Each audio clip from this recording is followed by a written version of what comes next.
আজকে আমরা রান্না করব খাসির মাংসের কোরমা।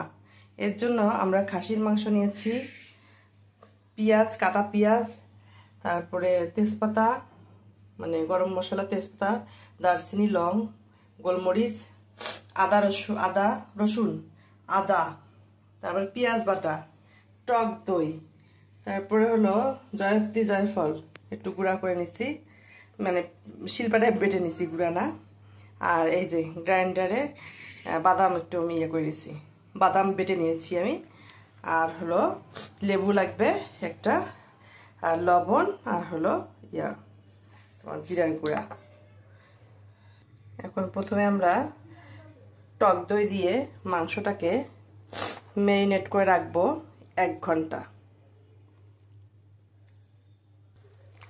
মাংসটা ভালোভাবে মাখাচ্ছি টক দই দিয়ে।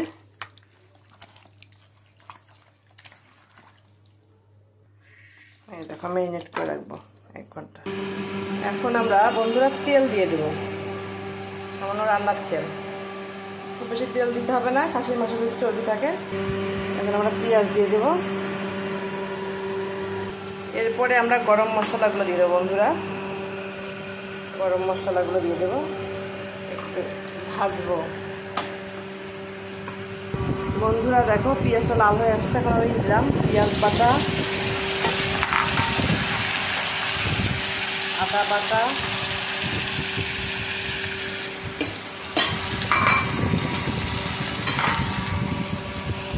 রসুন বাটা, নেড়ে দেব,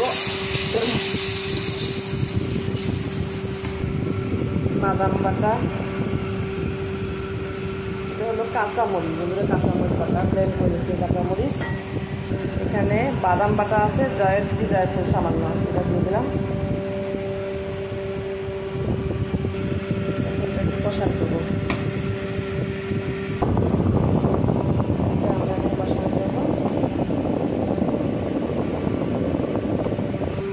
এখন আমরা ম্যারিনেট করা মাংসগুলো দিয়ে দেব।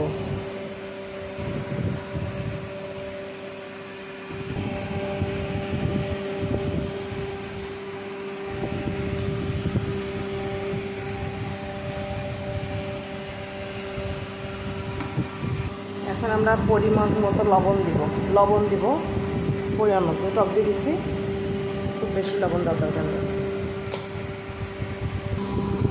এখন একটা লেবু আমি চিপে দেবো বন্ধুরা, এই দেখো রস দিলাম, লেবু রস, পুরো একটা লেবু রস দিলাম, তাহলে স্মেলটা খুব সুন্দর আসবে।